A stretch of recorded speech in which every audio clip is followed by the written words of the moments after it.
سب سے پہلے یہ چیز آپ کو یہ ثابت کروانا اور یہ یقین دلانا کہ قرآن مشکل کتاب نہیں ہے. نماز کو مؤثر طریقے سے پڑھنے کا طریقہ بتانا، قرآن کو زندگی میں لانے کا طریقہ سمجھانا، اور سمجھ لیجئے ایمان کو مضبوط کرنے کا طریقہ سکھانا.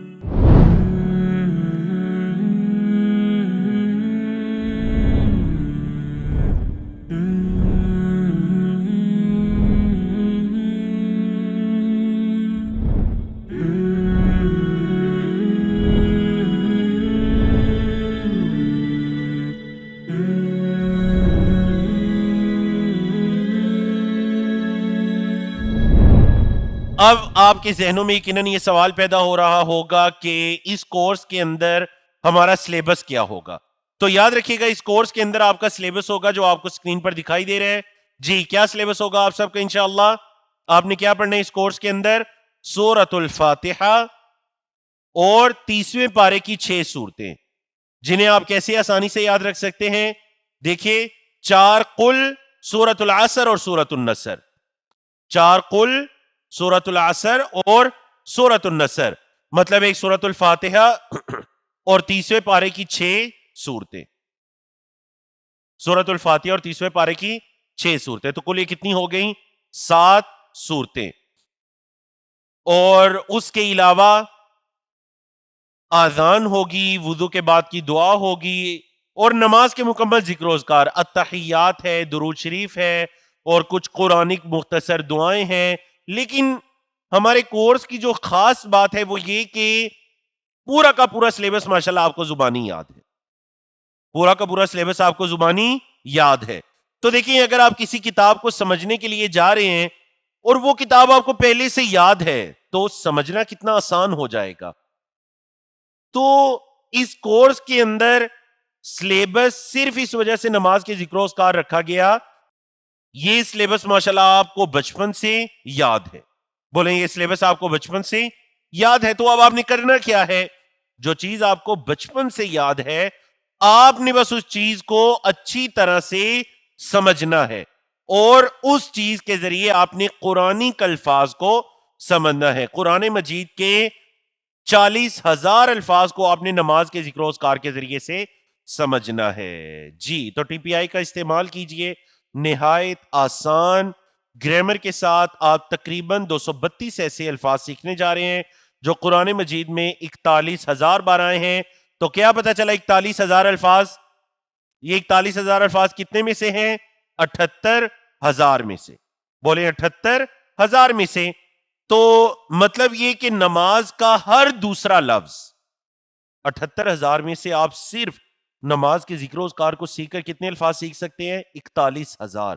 مطلب نماز کا ہر دوسرا یا قرآن کا ہر دوسرا لفظ آپ نماز کے ذکر و اذکار کے ذریعے سے سیکھ سکتے ہیں. تو دیکھیے، اب جب ہمیں قرآن کا یہ معجزہ پتا چلا، قرآن کا یہ اعجاز پتا چلا، تو ہمیں یہ کہنا چاہیے یا نہیں کہ وَلَقَدْ يَسَّرْنَا الْقُرْآنَ لِلذِّكْرِ. تو یاد رکھیے گا کہ اگر ہم پلان بنانے میں ناکام ہیں تو اس کا مطلب ہے کہ ہم ناکامی کا پلان بنا رہے ہیں. If we fail to plan, we plan to fail. اگر آپ کسی بھی چیز کی پلاننگ کے اندر ناکام ہیں تو مطلب یہ کہ آپ پلان ہی ناکامی کا بنا رہے ہیں. اس جملے کو یا اس بات کو ایک مثال سے سمجھیے. مثال یہ ہے کہ اگر آپ نے کھانے کا پلان نہیں کیا تو دیگر الفاظ کے اندر اس کا یہی مطلب ہے کہ آپ نے بھوکا رہنے کا ارادہ کر لیا ہے. بولے آپ نے بھوکا رہنے کا ارادہ کر لیا ہے. تو دیکھیں، اگر آپ نے قرآن کو سیکھنے کی پلاننگ نہیں کی تو اس کا مطلب یہ ہے کہ آپ نے پوری زندگی قرآن سے لا علم رہنے کی پلاننگ کر لی ہے. قرآن سے جاہر رہنے کی، لا علم رہنے کی آپ نے دیگر الفاظ میں پلاننگ کر لی ہے. تو آپ اپنے دماغ پر فوکس کیجئے. دیکھیے، جب آپ ڈرائیونگ کر رہے ہوتے ہیں تو ایک ساتھ آپ کتنے کام کر رہے ہیں؟ ہاتھوں سے آپ اسٹیئرنگ کنٹرول کر رہے ہیں، آپ بریک پر بھی آپ کا دھیان ہے، اپنے دوست سے باتیں بھی کر رہے ہیں، راستے کو بھی دیکھ رہے ہیں، اپنی دکان کا بھی خیال ہے آپ کے ذہن میں، اور اس دور کے اندر موبائل کی صورت میں ایک چھٹی چیز بھی ایڈ ہو چکی ہے گاڑی چلاتے ہوئے. یہ سارے کام آپ ایٹ اے ٹائم کر رہے ہیں ڈرائیونگ کے دوران. مطلب آپ کے دماغ میں اتنی کیپیسٹی موجود ہے کہ آپ ایک ساتھ اتنے کام کر سکتے ہیں. تو نماز کے اندر بھی آپ کا وہی دماغ ہے. آپ اگر نماز کے اندر بھی اپنے دماغ کو مصروف نہیں کریں گے, کوئی نہ کوئی راستہ اگر کھلا چھوڑیں گے, تو یاد رکھیے گا شیطان اس طرف سے آپ پر حملہ آور ہو سکتا ہے. بولے شیطان اس طرف سے آپ پر حملہ آور ہو سکتا ہے. تو کیا کرنا ہے آپ نے نماز کے دوران؟ آپ نے تلاوت کرنی ہے, تجوید کے ساتھ پڑھنے کی کوشش کریں, جو تلاوت کر رہے ہیں اسے سمجھیں, اسے محسوس کریں, اٹریکشن ہو, دعائیں ہوں تو دل کی وہ کیفیت ہو, اللہ کی صفات ہو تو وہ کیفیت ہو. مطلب قرآن مجید پڑھا جا رہا ہے یا آپ پڑھ رہے ہیں, آپ کو اس کے ساتھ تعامل ہونا چاہیے, پھر کہیں جا کر نماز کے اندر آپ کا دماغ لگے گا. ورنہ شیطان آپ کی نماز پر حملہ کر کے آپ کی نماز کو برباد کرنے کی کوشش کرے گا.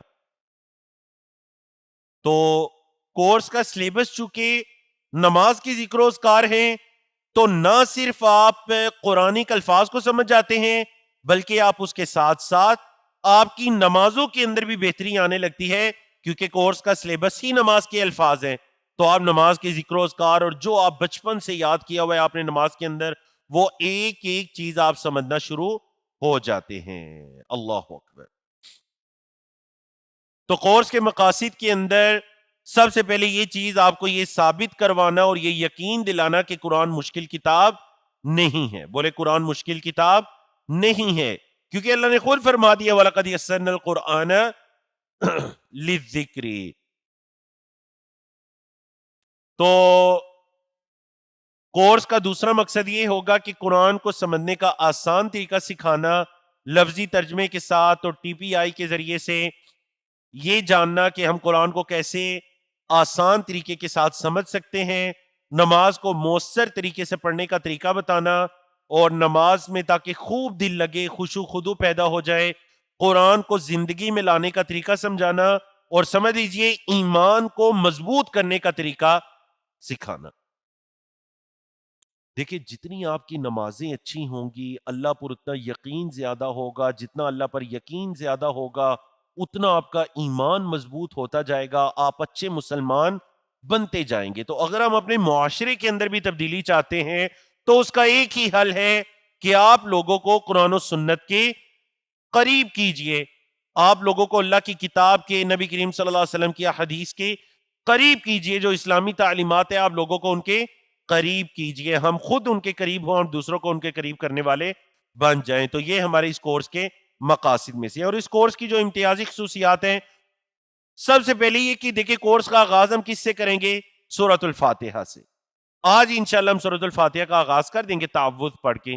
اب جب کورس کا آغاز ہم سورۃ الفاتحہ سے کر رہے ہیں تو مطلب یہ کہ کورس کا آغاز اس چیز سے کیا جا رہا ہے جو آپ کو پہلے سے یاد ہے, آپ کو پہلے سے یاد ہے, اور دن کے اندر کئی مرتبہ آپ پڑھتے ہیں. دیکھیں نا, ایک نمازی مسلمان دن میں کتنی مرتبہ سورۃ الفاتحہ کو پڑھتا ہے؟ فجر سے ابتدا کر کے عشاء تک نوافل جن کو اللہ نے رات کے قیام کی توفیق عطا کی, ہر نماز کے اندر تو سورۃ الفاتحہ ہے. تو مطلب کورس کا سلیبس آپ دن کے اندر پہلے سے 25 یا اس سے زیادہ مرتبہ دہراتے ہیں ماشاءاللہ. اور ان نمازوں کے اندر ہم 1 گھنٹہ یا اس سے زائد کا وقت گزارتے ہیں, تو کیوں نہ اب ان کو سمجھ کر پڑھنا شروع ہو جائے. بولے ان نمازوں کو ہم سمجھ کر پڑھنا شروع ہو جائیں. جب نمازوں کو سمجھ کر پڑھنا شروع ہو جائیں گے تو ان نمازوں کے ذکر و اذکار کے ذریعے سے قرآنک الفاظ بھی سمجھ میں آنے لگیں گے. تو یہی وجہ ہے کہ ہمارا یہ کورس مرد حضرات کے لیے, بچوں کے لیے, خواتین حتیٰ کہ بوڑھوں کے لیے بھی انتہائی مفید ہے. تو چلیے یہ تو کورس کے تعارف کی باتیں تھیں. اب آج کی سیشن میں اور اس کے آنے والے سیشن میں ہم ڈائریکٹ اپنے سلیبس کی طرف جایا کریں گے اور کورس کے تعارف کی باتیں اب دوبارہ نہیں ہوں گی.